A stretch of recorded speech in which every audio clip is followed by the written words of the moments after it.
extends far beyond Hinduism.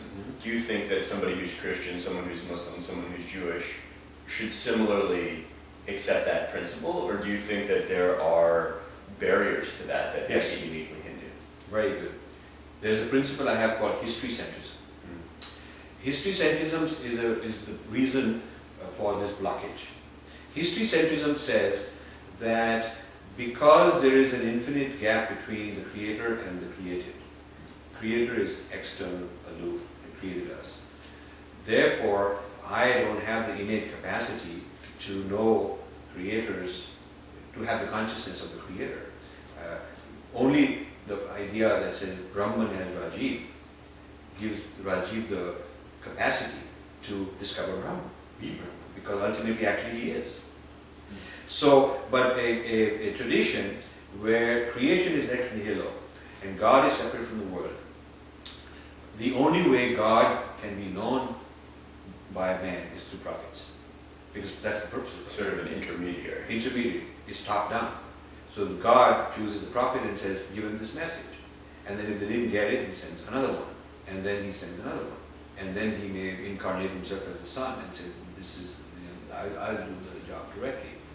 So the prophet lineages are what I'm calling history-centric, history-centrism, because there's a dependence on history. So it means that Joshua and Rajiv, if we are using that methodology, the methodology of seeing God as an infinite other, and we have to get to know him, then the only methodology applicable to us is to go through the historical revelations made through the prophets. And since these prophets are dead, gone, their history is recorded in churches and synagogues and mosques, they're historical societies in a sense. They are historical societies. The Western religions, Abrahamic religions, are in effect historical societies.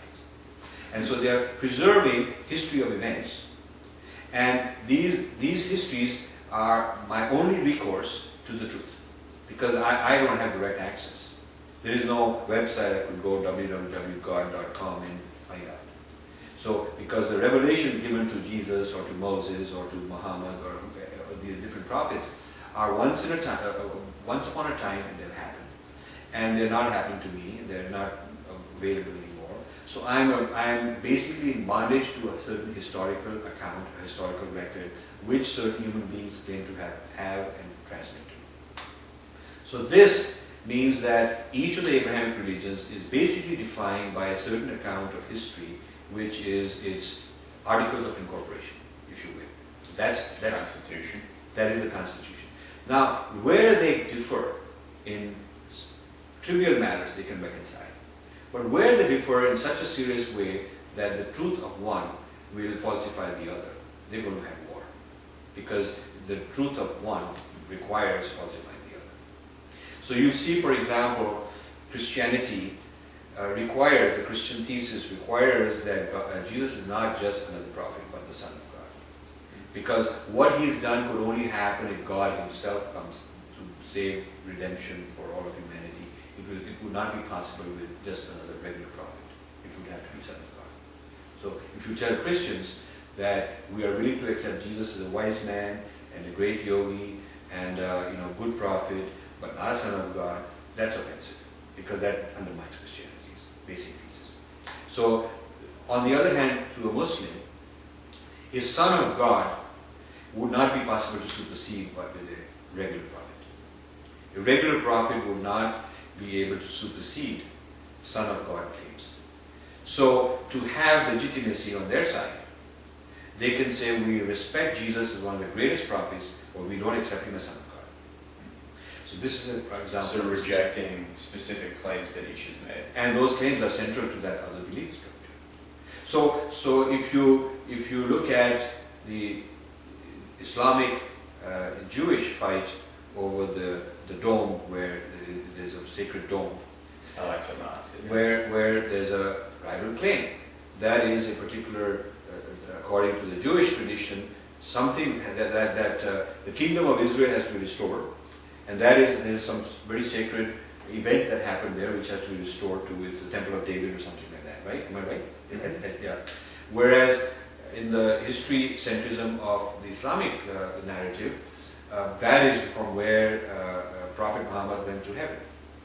Now, if one history is valid, if you take sides with either one history, then it compels you to take action, which is totally devastating to the other side.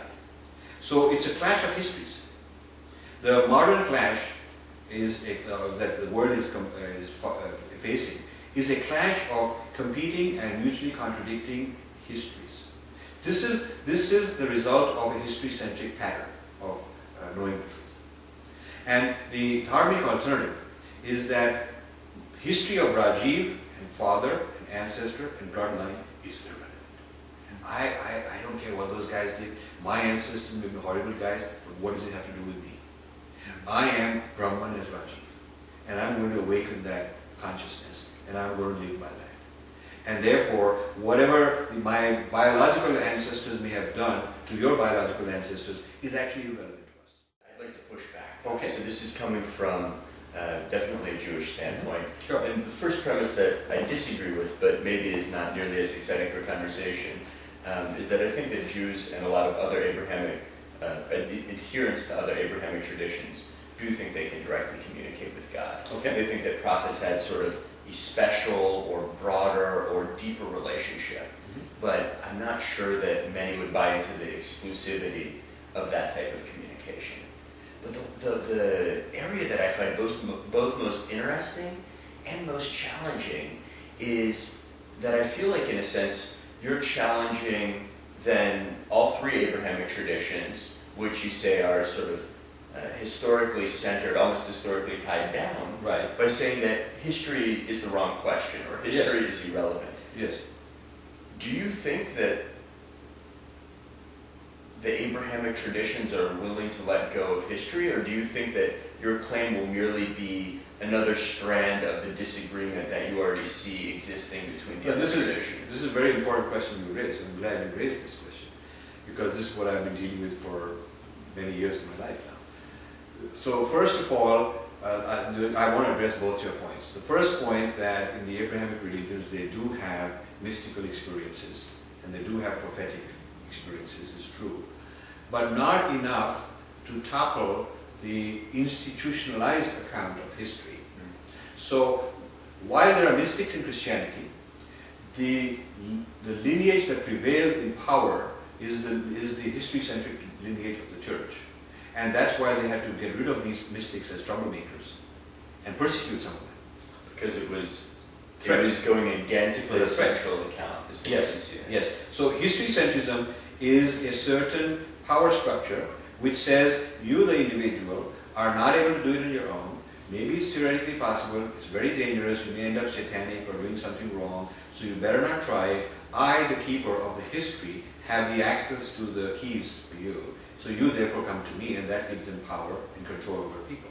So not that the Western traditions didn't have rishis and gurus and yogic exemplars who had all these great consciousness experiences. They were there, but they were undermined by very powerful institutions. So somehow the institutionalized religion ran antithetical and still runs antithetical to the true mysticism and the true spiritual traditions that every human being, every community has. So I think it is not that something is different about the Abrahamic religion or about the Western people, but the Abrahamic religions becoming overly institutionalized had a tendency to suppress and repress these tendencies that exist in the Dharma tradition, which also existed then. So that's my sense of it. So one of the things I mentioned in this Holy Spirit article to differentiate it from Shakti is there are books written on how people who have this Kundalini type experience in the West are considered psychiatric patients.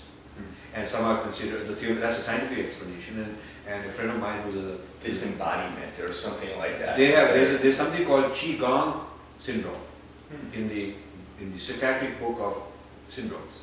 There's something called Qigong syndrome, which is Kundalini type experience, and they are describing that this can happen, and that's called a syndrome. So it's a psychiatric condition, and you could be put away for, into an asylum for claiming that you have this experience, which to a Hindu is enlightenment. And his Kundalini is rising, and he's going through this shaking, moving, all that stuff. And that's maybe where the Quakers and Shakers got their name from, because maybe they're having these kind of experiences.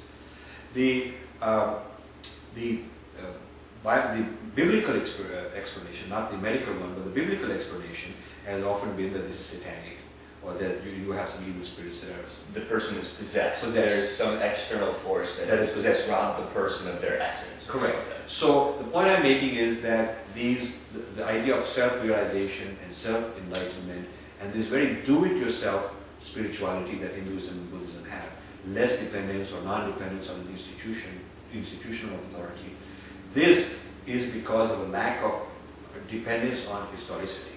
If history were important for my salvation, then I would go to a reliable history society. I would, because I don't remember. I wasn't present 2,000 years ago. So I'd have to go to a church. I'd have to go to somebody who I trust for their account of history. I would become dependent on them. And being dependent on them for getting me out of my predicament using an idea of history which they claim to have, and that, that would lead me into on the Abrahamic traditions. Whereas if I'm into the Dharma tradition, I'm looking for a spiritual master who has had a living experience of expanded consciousness, who can teach me to have the same.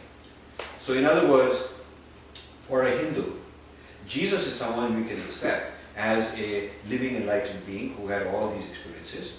The only difference is we would say that we all have that potential in us to become Jesus. That's the difference. So it's, in a certain way, more universal in the way that you see it. Yes, everyone can have that. And Prophet Muhammad had great revelations because even though in that particular life he wasn't very learned and he wasn't a scholar and he hadn't done great yoga, but because of reincarnation, he may have been the reincarnation of a great master, of a great yogi. And so, unknown to him, he had these prior conditionings and prior tendencies drawn into him. And so he had these huge expansive revelations. And we have no problem accepting and respecting that, except we cannot say it's final and it's the only one. We have to say that I could have that too. And so, there is this Ahmadiyya sect of Muslims. Now, they claim that an Indian was another prophet. That it's a Muslim sect, Shiite, and they are persecuted in Islam. In Sunni and Shiite Islam, Ahmadiyyas are banned from being called Muslims. So if you are an Ahmadiyya, you cannot say I'm a Muslim as an Ahmadiyya because you are actually an apostate. You're kind of violating the thing. And the reason you are violating and committing blasphemy is that you're denying the claim that Muhammad was the final prophet by postulating a new prophet.